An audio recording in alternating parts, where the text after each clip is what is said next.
Jenny thật thoải mái khi ngồi trên ghế massage HT 135PS để được làm móng chân. Cô có cảm giác được xoa bóp thật tự nhiên bởi những bàn tay điêu luyện của các chuyên viên.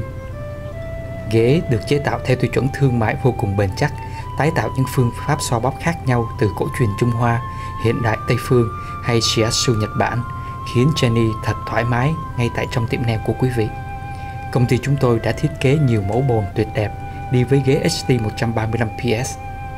Thật trang nhã như bồn K-Type, sang trọng với bồn Jaguar, duyên dáng như bồn Ella hay đầy ấn tượng với bồn đá Everest.